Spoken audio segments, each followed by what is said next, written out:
Perihelion station hung in the ash-red light of Proxima Centauri like a silver bead. On an invisible string, from the observation ring, you could see the ragged day-night line sitting across Proxima b, one hemisphere scorched into endless noon, the other a deep bruise of night. There were only two constant things in that orbit, the star's temper and the station's hum. On the day everything happened, both were at their quietest. Dr. Alara Voss pressed her palm to the viewpane, as if she could steady the station itself. Her reflection stared back, dark hair scraped into a practical knot, an old scar jagging through her left eyebrow. The small silver ear stud shaped like a spiral galaxy that her mother had given her. She'd slept maybe an hour. If the diplomatic staff had noticed, they'd been polite enough not to say, "Dr. Voss," Lieutenant Haru said, jogging along the ring's inner corridor with the momentum of someone who resented gravity at 0.9 grams. "Docking schedule just updated. They're early. They don't have clocks," Alara said, tearing herself away from the window. "Not like ours. They ride resonance patterns. For them, early is just a phase shift." Haru grimaced. "I'll add that to the briefing packet. In the 3 minutes we don't have." They set off together. Around them, the station had put on its ceremonial skin, banners fluttering in the internal ventilation, digital displays rotating a galaxy of flags and sigils, glass vitrines holding gifts that had been debated down to the ribbon color. Alara had argued against the pageantry but lost. The United Terran Coalition sent spectacle when it was afraid. On the transit mag line to Dock B, Haru ran her through the contact protocol again, though they both knew she'd memorized it weeks ago. No sudden movement, no vocal speech during mind contact. Thought noise is already an issue. Confine initial exchange to pre-selected panels A through D. Do not allow unfiltered free association. Withdraw immediately if the subject exhibits ripple fracture, lattice dimming, or loss of internal coherence. Alara finished. "I know the signs. They scream?" Haru asked, too casually. "Not the way we mean it." Alara tried to keep her voice clinical, not to let the memory in the first covert Na'ari artifact she'd ever studied at the Zurich Institute, a glittering half-alive shard that had flared with silent anguish when the postdoc beside her had laughed at something on his slate. "It's more like a pressure wave through the cognitive spectrum. People describe it as a color they've never seen before. That hurts." Reassuring. "We asked them to come," Alara said. "We'd better be ready to hear them." The mag line eased to a stop, doors sighing open onto Dock B's vast throat of a chamber. The atmosphere was cool and tasted faintly metallic. Engineers in slate jumpsuits moved like punctuation marks against the ordered bustle, securing tethers, calibrating field seals, running checks on the bioisolation scrims that would separate human air from alien needs, until they'd finished testing compatibility. A cluster of civilians crowded the upper gallery. Journalists, envoys, a handful of science luminaries whose names would be dropped into textbooks if the day went well. The station commander, an angular woman named Ortega who wore formality like armor, stood with a trio of ambassadors and a communications tech cradling a device that looked like an antique metronome mated with a harp. The device emitted a faint crystalline chime, the tonal interface Alara had helped design for non-telepaths to gauge emotional intensity. In the docking bay dot at the far end, the gate to space dilated not like mechanical panels, but like a pupil responding to light. The docking field shimmered, and the Na'ari vessel emerged. It was not a ship, not in any way ship like that human engineers would call sensible. It moved as if curious about the idea of edges. A braided geometry, translucent and faceted, unfolded into the bay, each facet catching and refracting the harsh dock lights into spectral lace. To Alara it looked like a frozen chord, a piece of music made into a cathedral. The field met the vessel with a crackle that stood every hair on her arms upright. A hush fell in stages. The tonal interface's chime climbed to notes alertness bordering on awe. Commander Ortega's hands tightened behind her back. Haru glanced sideways at Alara, who had stopped breathing. The Na'ari did not disembark. They unfolded, segment by segment. The ship softened, and from its inner planes stepped figures that were not figures so much as arrangements. A set of converging planes that might be called a torso, limbs articulated by hinge-like inflections of light. Their surfaces were not smooth but inscribed with a million hairline fractures, like frost trapped in glass. When they moved, the fractures shifted, catching light and releasing it back as something that smelled like rain and old electricity. The lead Nayari paused at the edge of the bioisolation scrim. The scrim hissed, measuring particulates, ion counts, humidity, then subsided with a green ripple.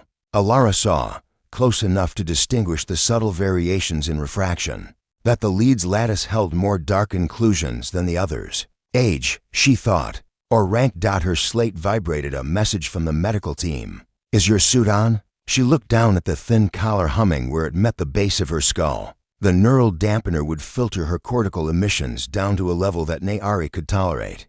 In theory, on, she subvocalized, and the slate recorded the movement of her tongue and throat and converted it to a reply for Med. Dr. Voss, Commander Ortega said softly. You have the floor. Alara stepped forward. Inside the dampener's white noise halo, her own thoughts came back to her clipped and orderly. She took one breath to center herself, and another to recall how to smile without flashing teeth and earth gesture. Some aliens read as threat. On behalf of the United Terran Coalition, Alara said, careful to keep her voice low. Welcome. The tonal interface translated the greeting into a set of harmonic pings, intended to indicate hospitality without being prescriptive. The Nayari's surfaces cooled in hue, a sign of attention. They could not, speak aloud. Their leader extended an arm. Arm was the closest word, though it would also suit a branch. A beam of the ship itself newly rearranged to complete a gesture. Alara's throat tightened, not with fear, but with the weight of all the eyes on her and all the years behind them. She was on this ship of a station because she had spent a decade building an interior map of minds that weren't hers, because she could look at a lattice and see where the strain would build, because, years ago, she had stood at her father's hospital bed while the tumor in his left temporal lobe ate every name but hers, and promised herself that no mind would be left unexplored if it meant saving even one. She took another step. Haru was a silent presence at her back. Ortega's profile was rigid in the periphery of Alara's vision. May we? The thought was not a word, but an architecture, a delicate arrangement of possibility. The Nayari did not so much project it as allow the air to vibrate with its pattern. The tonal interface didn't bother to chime. Its sensors registered frequencies beyond sound. Alara set her palm up. The dampener hummed as it shifted filters. On her slate, panel a childhood safety, wonder, non-traumatic social affiliation glowed ready. She would guide, not open. She would confine the exchange to a curated stream, sky maps traced with her mother's hand. Evenings at her neighborhood observatory, the precise, sweet ache of discovery without cost. The Nayari's arm drifted closer. Up close, Alara could see her own distorted reflection in 1,000 shards. If she had believed in augury, she would have read her future in those arcs of light.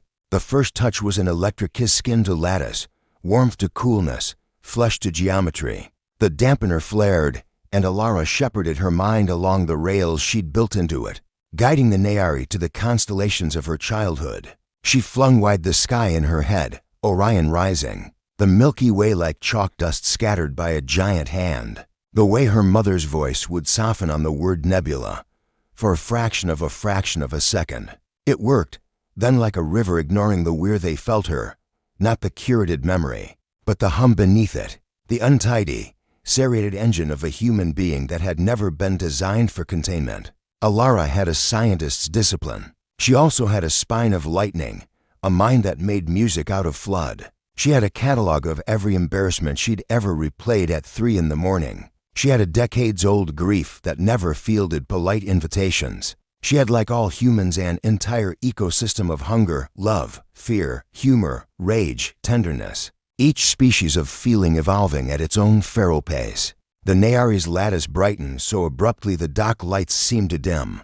Their consciousness came in hard and fast, not as an invasion, but as a reflex to stabilize the onrushing noise. The dampener throttled. The tonal interface spiked from gentle chime to alarmed clatter. Someone in the gallery gasped, and someone else murmured, "Shut it down, shut it down." Alara tried. She caught the edges of her own thought and folded them inward. the way the Zurich Mind Lab had trained her to do in rooms lined with null fields. But now she was in a bay full of people whose hearts were racing, each heartbeat a drum in the collective pressure. She was breathing air ionized by a vessel that still carried the momentum of starlight. She was one human with 1,000 points of entry. The Nayari screamed. There was no sound. There was the sudden knowledge of sound, as if the entire idea of screaming had decided to occupy space and use her sternum as a sounding board. It was a coronal mass ejection inside her skull, bright, impossible, over. Alara staggered backward, fingers tearing away from crystal. Haru caught her by the elbow. The gallery flinched as one, hands flying to mouths, to ears, to the soft animal places where we reassure ourselves that we're still solid. The screen didn't last. It couldn't. The Nayari's lattice fractaled, with stress hairline fractures spidering out from the touchpoint, like hoarfrost racing across glass. Light bled into the cracks and stayed, as if trapped. The lead's limb arm, branch, whatever language could bear wavered, then folded inward with liquid grace. Their body bowed, then bowed again, angles collapsing into angles until the entire gorgeous architecture dropped to the deck. Alara's training surged up through the shock. Med. She shouted, forgetting the no-voice protocol, words harsh in the aftermath of silence. Ripple fracture lattice collapse, bioisolation scrim holding, the comms tech said. Voice breaking. No particulates crossing. Get the pressure mats, Alara said to no one and everyone. No foam. The lattice needs Haru. The dampeners turn them off, not mine. The field dampeners in the bay off. Haru stared. That goes against the interference is feeding back, Alara heard herself say. Already moving to kneel, already checking that her hands were clean. As if clean could mean anything now. We built a white noise ocean and dropped them in it.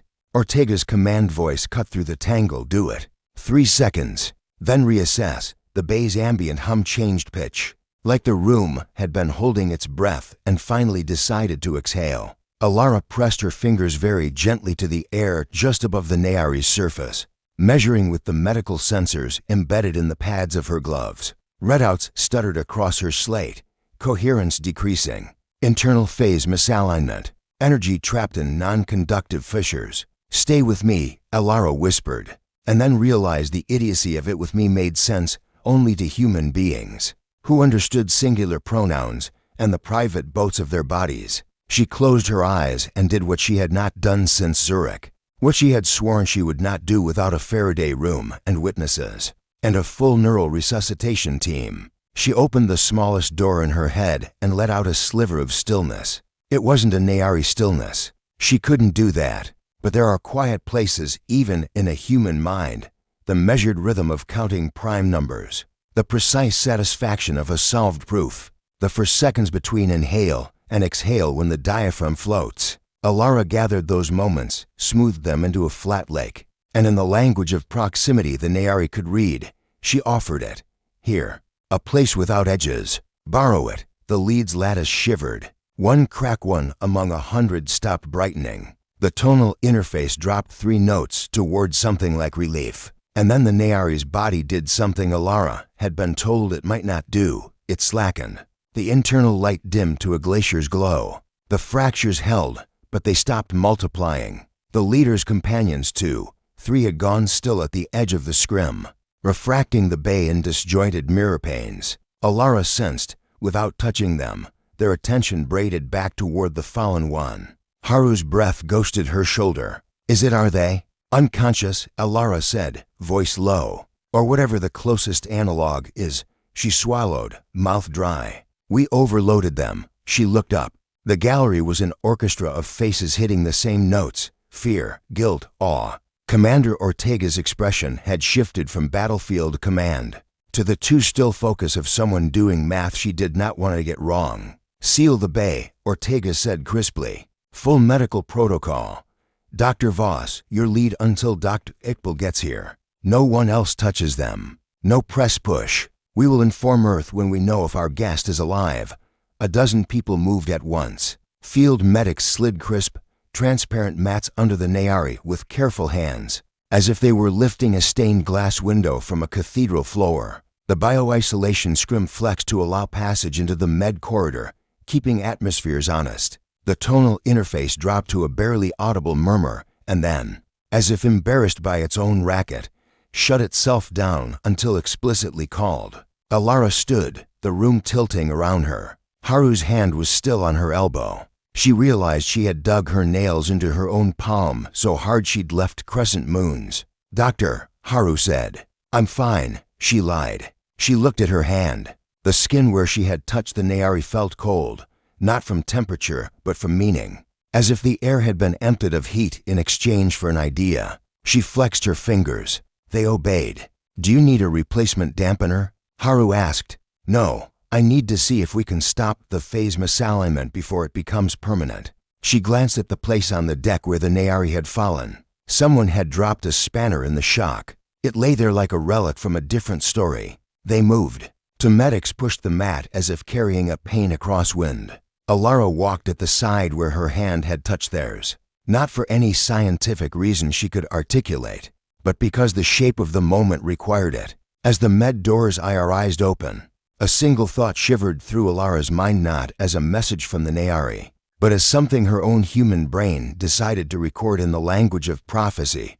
"We are the noise," they warned their children about. Behind them, in the vast throat of Doc B, the gallery began to remember how to talk. Ahead of them, the medical bay prepared for a mind made of glass. And between those two worlds, Alara Voss, who had trained all her life to be a bridge, felt the hairline crack, forming in her own certainty. They slid the Nayari into Medical 3 like a pane of sunrise being carried through a narrow door. The room adjusted around the patient, lights softened, air ionization tapered. The floor's pressure grid rate-tuned to distribute weight into a seamless cradle. Even the med monitors, built for blood and tissue, tried to be polite, hiding their confusion behind generic icons for coherence, phase, load.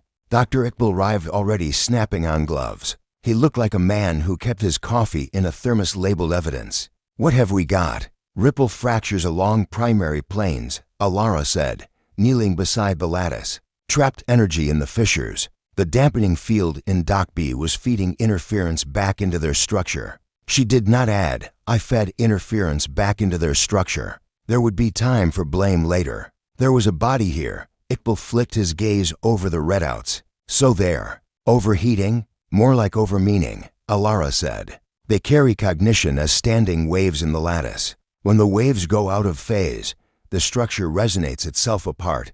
Haru hovered, looking from Alara to the Nayari to the door where Commander Ortega had stationed herself. "Like a verdict. And we're sure they're alive?" Alara put two fingers into the air just above the Nayari's surface and felt not warmth, not breath, but a thrum like a trapped cord. "Alive," she said. "Unconscious," Ortega, Iqbal called, not turning. "We'll need full quiet. No visitors. No chatter. No broadcast devices. No smart badges." The commander nodded once. "You have it." The room emptied down to essentials: Alara, Iqbal, Haru. Two medics who moved in the careful rhythm of practiced emergency. The Nayari lay on the pressure grid, fractures glowing in a slow fade. The whole form relaxed into angles that read as repose, only because the alternative had been collapse. "Alara," Iqbal said, "if the interference is the problem, can you create the inverse? Not a white noise wash. The opposite. A controlled signal to pull them into phase? Maybe, if I can keep it small." She glanced at the neural dampener at her collar, felt its soft hum like a bee against skin. "We built dampeners to hide from them. We need a filter to meet them." Haru had already slid the tonal interface from its carrier and set it within reach. "I'll keep the harmonics low," she said. "If their internal load spikes, we abort." Iqbal's hands hovered over a tray of tools that looked indecisive about whether they belonged to a surgeon or a glassblower. "Do not touch them directly," he warned, looking at Alara. "Not again. If we lose this one on the table, we lose the mission. And we lose them," Alara finished. "Understood." She stopped speaking. She tuned. Zurich had taught her how to make a room inside her head. White walls, no doors. A bowl of water that never rippled. It was a trick, of course. The noise pressed against the walls like weather. But the mind believes in symbols, and sometimes belief is enough. She made the room. She gathered what she could spare of stillness and let it radiate from the smallest point. Above the Nayari's lattice, the way a steady tone can coax a chorus to line up with it. The fractures dimmed fractionally. The monitors ticked to degrees toward green. The tonal interface gave a soft, pleased ping, like a tiny bird locating its nest. Hold, Iqbal said. Hold, good. Haru, marked this pattern, marked, Haru murmured. On her slate, the waveform of Alara's offering stabilized into something she labeled civil quiet baseline. She glanced at Alara. How long can you keep that up? As long as I have to, Alara said, and felt the first tremor in her calves that meant not forever. The Nayari stirred. It wasn't movement, not like a chest rising. It was a slow recalibration of angles, an interior decision expressed as geometry. Light flowed through the lattice with more purpose. The trapped brightness in the cracks began to bleed into the deeper planes where meaning lived. Alara eased the stillness outward a hair. Hello, she said aloud before she remembered, felt the word hit the quiet like a stone. Sorry, hello, she thought instead, shaping it with care. Not as a word, but as a space left open for someone else to occupy. The response came as a texture, a brittle, glittering thing that caught at the edges of her mental palms. Storm. The concept had weight. Here was a storm. Here was drowning in it. And behind that, panic braided with a cleaner thread. We are not designed for this. Why do you not? The thought failed to find a human verb, then stiffened into one, silence. Alara didn't feel the room tilt until Iqbal's hand was on her shoulder, anchoring. Ease off, he said quietly. I'm okay. She was not okay, but she was functional. She shaped the answer the way you cup a flame in wind. We can't. We are built like this. She allowed a flicker of gentle humor, because sometimes people understand you better when you trust them with it. If we muted it all, we'd admire the quiet until we forgot to breathe. The Nayari's lattice twitched. Breathing, they returned, finding the human physiology concept and pinning it into their own system. In and out, on and off. Your minds live in high tide. Tide makes life, Alara thought. Not just storms. There are patterns in the noise. The tonal interface, which had been sitting primly on its stand, gave a small cascade of notes it labeled curiosity, hesitation. Haru thumbed the levels lower. Ortega's reflection in the observation glass did not move. The Nayari's fractures went a shade darker. Pattern, they repeated, testing its corners. We do not hold. Unpattern. We are not single. We are woven. The chorus keeps us. The chorus compresses stray waves. You awash of static. Do not compress. You carry all. The shard called you opened, and it was weather and knives. Alara ground her molars until she could make herself stop. I am sorry, she thought, and let the apology not be strategy but fact. I should have filtered more. We had rails, but the river went around. River, a shimmer of comprehension. Many waters. You say you cannot be other than storm. Then how do you live without breaking? Iqbal made a small motion, with his fingers. Pace yourself. And Alara listened. She listened, not to the Nayari, but to the chatter her own body makes when she is being brave. The staccato heart, the fine tremor in the muscles that hold the head up, the thirst disguised as taste in the mouth. We build things, she thought. Walls, music, stories, families, laws. They are our baffles. We push the noise through them, and sometimes we get harmony. Harmony. The Nayari's lattice brightened an increment. In a way Alara had already started to understand, as please continue. You make a filter out of each other. Sometimes, Alara admitted. Sometimes we make amplifiers by mistake. A pause. The fractures did not widen. The internal light stabilized like frost learning patience. Iqbal gave the tiniest nod. Good. Ask if they can identify themselves, he murmured. Alara formed the thought as structure rather than question. How should I pattern you, so that I know when it is you? The reply came as an interference pattern that made the tonal interface throw a fit, and Haru swear under her breath. Alara did the simple, bold thing she'd learned to do with humans who introduced themselves in unfamiliar ways. She let it wash over her and waited for the way her memory would tag it. Her brain, obligingly provincial, decided the pattern felt like a glinting, three-note chord. It affixed a handle. Ari, it wrote in chalk on the inside of her skull. It was not the Nayari's name. It was a place to hang the concept until she could do better. Ari, she offered tentatively. There was a short, crystalline hum. Approximation acceptable. You are Alara, not a question. Alara did not flinch at how easily they had taken her name. She had been under their skin, and they under hers. You carry quiet and knives. I carry tools, she thought, and let a smile tilt her inner voice. Sometimes they are the same thing. You are in our medical place. We wish to stabilize your lattice, if you allow. Allow. The word soothed something in the room Alara hadn't known was bristling. We do not understand your tools. We accept your stillness, the field that made ocean. The Nayari shivered. Do not bring that back. We won't, Iqbal said aloud. Then remembered and tacked on a quiet thought that translated to pledge rather than plan. The monitors kept their green. Haru pressed a hand to her earpiece, then frowned at Ortega through the glass. Ortega nodded once. A moment later, the room's wall display blinked to life with a muted message feed that only the med team could see. Earth request status, diplomatic channels jammed, hold statement, nitrogen monoxide speculation. Someone was trying to fly a rumor through a hole in the station. Someone else was trying to staple the hole shut with official words. Iqbal pointed a stylus at the fissures that ran closest to the Nayari's core. If I build a phone in sync, he said to Alara, can you lead their internal load toward it? Think of it as drain for excess meaning.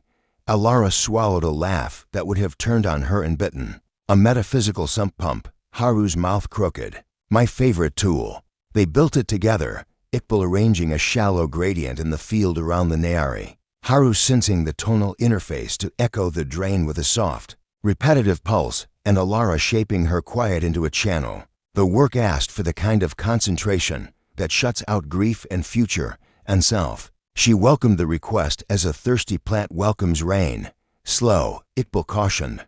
To fast and will shear something important. Alara inched the stillness along the crack toward the sink. The Nayari followed, not as a patient obeying a doctor, but as a ship aligning to a beacon. The trapped brightness began to bleed outward, less like light, more like a hoarded nuance being spent. You have many rooms, Ari observed, curiosity rising. You open one that is peace for us. What lives in the others? Alara did not think of her father's last winter. She did not think of the way the mind can fail you in increments you're meant to thank it for. Because the alternative is violence. She thought instead of the small symmetries that had always saved her. The card catalog at the neighborhood library. The periodic table poster she'd wallpapered her childhood ceiling with. The pattern of city lights when you finally get your bearings. Things I can count, she answered simply. When the storm is too large, I count what I can carry. Counting. The Nayari returned a pulse that felt like an offered tool. We count too. Not numbers, phase. If one goes out, the chorus returns it. We live in the echo. And alone? Alara asked, and felt Haru's attention sharpen. Ari's interior light cooled. Alone is for repair. Alone is for new song. Alone is short. Your alone is long. Alara kept her face still. Sometimes we choose it, she thought. Sometimes it chooses us. A pause in which the monitors found their own kind of quiet. Storm. Ari said again, but now the word held less fear. We will learn to look out at it and not break. Teach filter. Teach how to taste only one drop at a time. Iqbal lifted his brows at Alara. She felt the forward tilt of the chapter she had been writing all her life without knowing. We can try. Out loud, because humans needed the sound sometimes as much as the meaning. She added, we'll try. Behind the glass, Ortega took a call and turned her head to hide the way her jaw locked. Politics was always composed in another room. Haru put the tonal interface into a lazy loop and rolled her shoulders until they popped. Iqbal set the phone in sync to idle and began tapping notes into his slate, with the clipped rhythm of a man building a bridge in his head. Status for Earth? Ortega asked when the wall channel chimed for attention. Iqbal looked to Alara. Alara looked to Ari. Ari's lattice returned a small, deliberate flare consent. If consent could be this beautiful. Alara faced the wall camera, the small black coin under the display, and composed a message that would reach 100 committees, 1,000 headlines, and one mother at a kitchen table somewhere who would hear the word alien and think danger, and then Because she was human hope.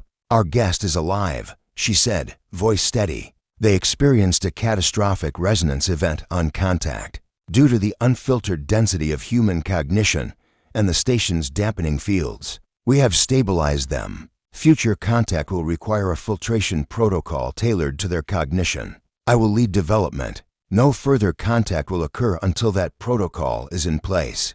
Haru slid her a glance that said nice try shutting down the press fire. Ortega's mouth approved by the width of a thumbnail. Iqbal did not look up. The wall display blinked. Received. Acknowledged. Standby for directive. The directive would take hours, because directives always took hours. And the hours between science and politics were the hours in which things happened. Rest, Iqbal said to Alara, which was a doctor amusing himself with irony. If the lattice holds for 20, we'll attempt a controlled ping.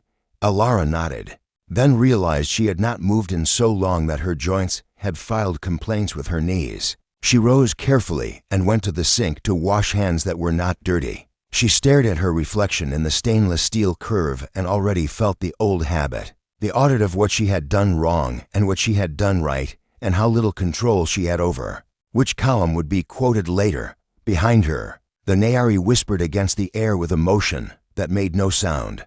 Elara. She turned. Yes, in your storm we tasted heat and water and a stone with names on it. A pause that ached. A knife that is not a tool. Pain. Her hand tightened on the counter's edge. A shard of something you were not meant to carry, she thought. I'm sorry. That is mine. It is not for you. It touched us, Ari said simply. It is yours. Now it is ours a little. We will learn to hold it without breaking. You will learn to hold quiet without drowning. Alara exhaled. She had been waiting for the accusation. She received an invitation instead. Yes, she thought. Let's both learn. Med 3 settled into the kind of tense lull that hospital rooms and war rooms share. The phone in sync did its patient work. Haru typed notes that would become a protocol, and if they were unlucky, a postmortem. Iqbal cataloged fracture lines and designed ways to speak to them. Ortega stepped out into the corridor and turned away applicants with titles and urgency. But no usefulness. 20 minutes later, the Nayari was still a body being breathed by meaning rather than air, and Alara's quiet still held. Ready? Iqbal asked. We won't get a better moment, Haru said. Alara anchored herself between the desire to fix everything and the knowledge that she could not. Ari, we're going to try a single drop. One memory, filtered. Tell me if it is too much. You can stop it. I'll stop it. Ready? Ready, came the chord. She did not choose a mother's hand this time, or music. Those were laden. She chose a small thing with clean edges, the first time she had solved a proof. In the Zurich cafeteria, pencil squeaking on a napkin, soup going cold while the world clicked and a number surrendered. She wrapped the memory in light greaseproof paper. No smell of loss, no spice of triumph. Just the geometry and the satisfaction. She offered it like a taste on the tip of a spoon. The Nayari trembled. The fractures did not widen. Pattern, Ari said, and there was something that might have been delight. There is weather in it, but it obeys. Most of ours don't, Alara admitted. But some do. Enough to keep us honest. The tonal interface snuck in a shy ping mutual amusement, and Haru didn't even try to hide her grin. Ari returned to thread. It was not a memory, not to a human, not the way Alara stored them. It was a lattice feeling, a unity so smooth it wanted to slide off the mind like oil on glass. A chorus that held its voice as a single long vowel until it resolved into silence, and in that silence, relief. Alara swallowed. That's a good. Her word was a wooden spoon. Their offering was a cathedral. Thank you. They stopped there. Iqbal brought levels down. Haru saved shapes and named them in a taxonomy that would be footnoted or redacted, depending on the next meetings. Ortega re-entered, let her eyes fall once on the Nayari and once on Alara, and nodded to both as if they were each an instrument tuned for a dangerous song.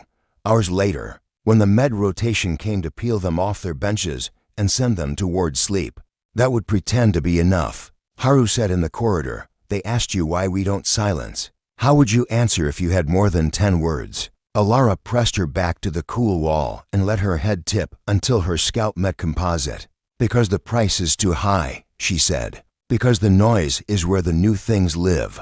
Because if we crush the storm, we lose the lightning. And too often the fire that saves us comes from that bolt. Haru eyed her. That's more than 10. Tell Earth I cheated, Alara said, and tried to grin. When she closed her door and let the station dim around her, Alara practiced the quiet again. The white room, the unbroken bowl, the breath in and the breath out. After a while, but not too long, she cracked the window and let some weather in. You cannot learn to filter a storm from inside a vacuum, on the other side of the wall. In Medical 3, the Nayari dreamt an approximation of what humans call sleep, a chorus reduced to a single, low note that would have sounded like the ocean if Alara had been there to hear it. And in the morning, they would try again with smaller drops, sharper filters, and a plan that was beginning, dangerously, to look like hope. The med bay smelled of ozone and glass dust for days after the collapse. Engineers swore the scent was psychosomatic, a trick of memory. Alara knew better. Minds leave residue, and the human one clings harder than most. Ari, her mind insisted on calling the Nayari leader that trusted on the adaptive cradle. Fissures sutured by Iqbal's improvised phone and sinks. Lattice faint but steady. Their companions had taken to standing vigil in the observation corridor, refracting every passerby into fractured rainbows. The gallery lights had been dimmed out of courtesy. Alara spent most of her hours there, hunched in a chair, scrawling equations and neural diagrams on a slate that never seemed to capture the enormity of what had happened. The reports were merciless. Earth wanted answers in triplicate, and Ortega spent half her time fending off envoys who spoke of containment, risks and escalation scenarios. Some wanted Ari sealed in stasis and shipped to Luna. Others demanded Alara quarantined for unauthorized neural exposure. But Ari was alive, and so was the bond, fragile as spun glass. Neither would survive in a crate. So Alara proposed something worse. They met in the strategy room, a hexagonal chamber meant for mission planning, but commandeered by Ortega for crisis control. The commander sat at the table's head, fingers laced, mouth a flat line. Haru leaned against the wall, sleeves rolled to her elbows, tension radiating like heat. Iqbal had a stylus clenched between his teeth, which meant he was listening harder than he wanted to admit. Alara stood, slate in hand. We can't protect Ari from human noise by hiding it forever. We need to teach them to filter. A controlled exposure, one memory at a time, curated and insulated. If they can build tolerance, we can move forward, or destroy them piece by piece. Ortega said flatly. You've already almost done that once. Iqbal removed the stylus. She's not wrong. If they can't handle human cognition and drops, they'll never survive a river. And if they can't survive the river? Haru asked. Then first contact fails, Alara said. But if we don't try, it fails anyway. Ortega's gaze was sharp as broken crystal. And you think you're the one who should lead this experiment? I don't think, Alara said. I know. I touched them first. They know me. If anyone else tries, they'll get the storm with no familiar anchor. At least I can give them a handhold. The room held silence for a long moment. Ortega's expression didn't change, but her jaw ticked once. Finally, one session. One. With full monitoring and a kill protocol ready. If Ari shows signs of lattice degradation, we abort and lock down contact. Understood. Alara nodded. Haru swore under her breath. Iqbal muttered, dangerous doesn't mean wrong. The med bay was prepared like a laboratory sacrifice. Fields calibrated, tonal interface tuned to the gentlest harmonic, phone and syncs primed. Ortega stood behind the glass, flanked by two Marines, who looked deeply uncomfortable with the idea of shooting at a lattice of living crystal if things went bad. Lara approached the cradle, palms open. Ari's light flickered at her presence. Alara, the thought was weary, as if it had walked a long way to reach her. Yes, she answered, letting warmth ride the thought. We're going to try something small, a fragment. You can stop it whenever you want. Drop at a time, Ari said, recalling their earlier metaphor. Exactly. She sat, dampened her collar, humming low, and chose carefully. Not her father's death, not the storm of grief that lived in her chest like a parasite. Not the Zurich lab, with its shard that screamed. She scrolled through her mind the way one scrolls a gallery, hunting for something simple and whole. She found it, A childhood night on the rooftop of her building. Blanket wrapped around her shoulders, her mother pointing out constellations with a flashlight beam. She remembered the scent of laundry soap in the blanket, the scratch of concrete under her legs, the way the flashlight's circle made Orion's belt look like it had been strung just for her. She wrapped the memory in a lattice of stillness and extended it. Here, a drop. Ari trembled. Their fissures glowed brighter for a moment, then steadied. Sky, fire dots, pattern, you felt. Belonging. Yes, she shaped the affirmation with care. It's one of the safe places in the storm. Not knives, not pain. Small fire that warms. The tonal interface pinged acceptance, low strain. Iqbal scribbled notes. Ortega did not blink. Try another, Haru said over the comm, voice low. Alara hesitated. Then chose music, the swell of a symphony she had once heard in Zurich. Strings and brass and percussion rising together until it felt like the air itself was singing. She trimmed the memory to sound only, stripping away the weight of the occasion, the faces of the audience, the ache in her chest that had threatened to ruin it. She gave Ari the chord, the resonance, the sheer human joy of chaos becoming harmony. The Nayari's lattice rippled in a way she had not seen before, like water touched by wind. Noise, but braided. Storm made into chorus. This we know. Alara grinned despite herself. Music. We make it from the storm. We call it unity. A pause. Then, show another. Alara froze. She hadn't planned a third. Iqbal frowned, shaking his head. Haru mouthed, don't. But Ari's lattice glowed with something perilously close to eagerness. Alara swallowed and reached for something true but not lethal. She chose grief but diluted. Not her father's deathbed, but the moment afterward, standing in rain at the cemetery. Water washing tears off her cheeks. The silence not unbearable because her mother's hand was still gripping hers. She pared away the knives and left only the weight, the rain, the endurance. Then she opened it, just a crack. Ari convulsed. The tonal interface shrieked. Monitors spiked. Ortega barked orders. Medics surged forward. No. Alara snapped. Ari, stop, close it. That one's a heavy dot, but instead of shattering, Ari steadied. Their lattice flared with a new hue, deep and resonant. Pain, knife that is not tool. But you endured. You still live. Storm has pattern even in knives. The med bay stilled. The monitors eased. The tonal interface chimed a tentative resilience. Adaptation. Elara exhaled shakily. Yes, pain makes pattern, too. Harder, but real. We will learn, Ari said. One drop, then another. Then storm. Haru's voice cracked the silence over comms. Well, that was either the bravest or the stupidest thing I've ever seen. Ortega's jaw tightened. But she didn't call the abort. Instead, she said, you've bought us time. Use it well, because the next directive from Earth won't be as forgiving. Alara nodded faintly. Though her chest burned with aftershock, the experiment had worked. But she knew deep down that she had crossed a line. The Nayari had tasted not just human wonder, but human pain. And pain, once shared, had a way of demanding more. The station never slept, but it held its breath. Since the experiment, Proxima's orbital corridors felt different, like a courtroom awaiting a verdict. Ari had not fractured again, and their lattice now glowed with a steadiness that Alara had learned to read as health. But the fissures remained, glowing faintly like scars. And scars, she knew, were maps of survival, not guarantees of safety. The directive from Earth arrived in the dead hours, long after most of the crew had slumped into bunks. Ortega gathered the leadership into the strategy chamber, and Alara was summoned with a fatigue that had become bone deep. The transmission began with a man in a dark suit whose eyes never quite looked into the camera. Dr. Voss, Commander Ortega, and staff, the Coalition acknowledges your stabilization of the alien envoy. However, risk assessment committees have determined that continued unregulated cognitive exposure constitutes unacceptable danger. Effective immediately. You are to suspend direct telepathic contact pending relocation of the subject to lunar containment facility. Ortega's expression was carved granite.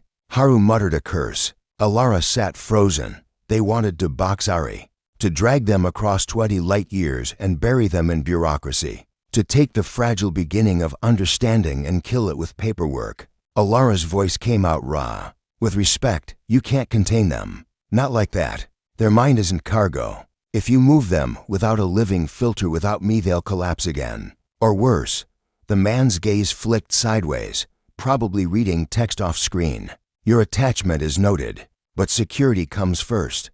Alara leaned forward, fury clearing her exhaustion. Security is what I'm talking about. You're afraid of what they might do to us. Fine, but think what we might already have done to them. We nearly killed them with one touch. They survived only because they were willing to learn from our storm, and you would punish that survival with a cage. Silence answered her. The man's face smoothed into neutrality, the kind of neutrality that hides decisions already made. The feed cut.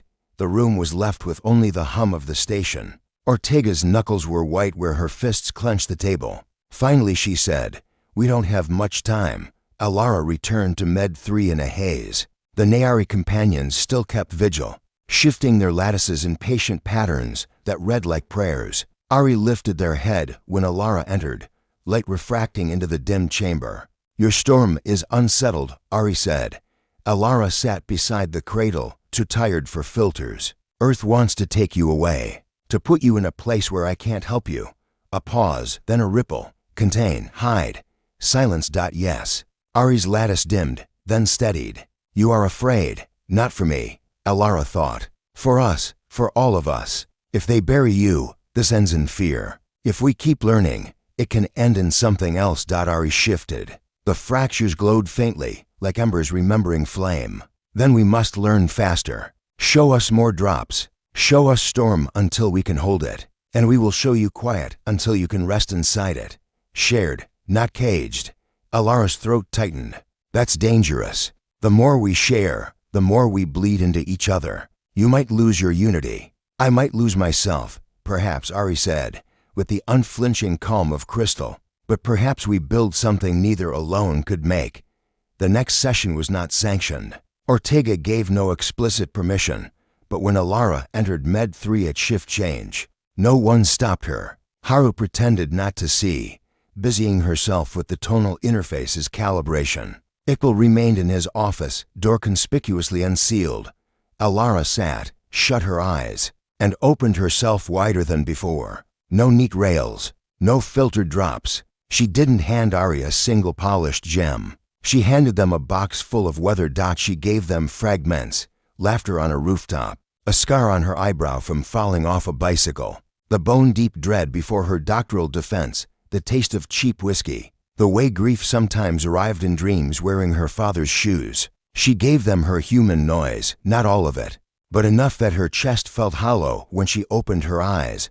Ari convulsed but did not shatter. Their lattice flared with color, fractured light filling the room like stained glass at sunrise. "Storm, too much filter," Alara urged, breathing hard. "Find the pattern. Count the drops. Breathe it like tide." The Nayari trembled. For a heartbeat she thought she'd killed them again. Then, slowly, the fractures stabilized. The brilliance softened into coherence. "We hold," Alara sagged in relief. Then Ari pulsed outward. Light struck her like a bell, and suddenly she was not Alara alone. She was standing in a crystal ocean where every wave was a thought, every ripple a memory not hers. She felt the Nayari chorus behind Ari, the unity they had come from, voices holding one another in perfect resonance. She felt serenity deeper than any meditation, the silence between stars, the comfort of never being a single note.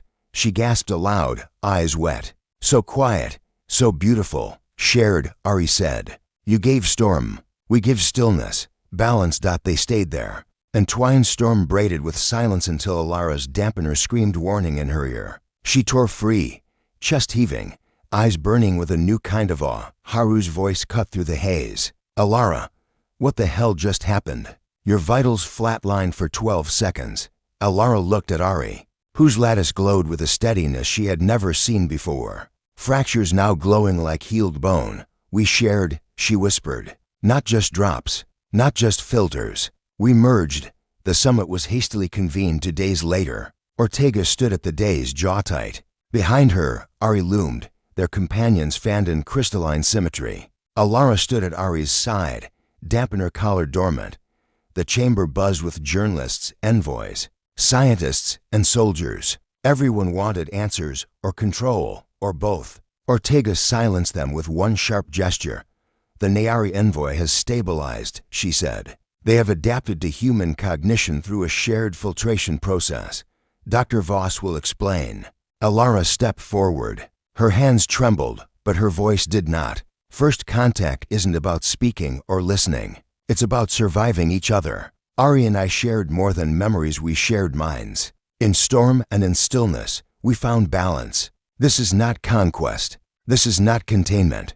It is coexistence. Ari's lattice pulsed. Their voice filled every mind in the room. We touched, we screamed, we fell. But in the storm we found harmony. Not silence, not knives. Balance. The chamber went utterly still. For the first time since humanity had looked at the stars and wondered, the silence was not empty. It was shared. And in that shared resonance, Alara felt the future shift. Not into certainty, not into safety, but into something larger than either species had ever been alone.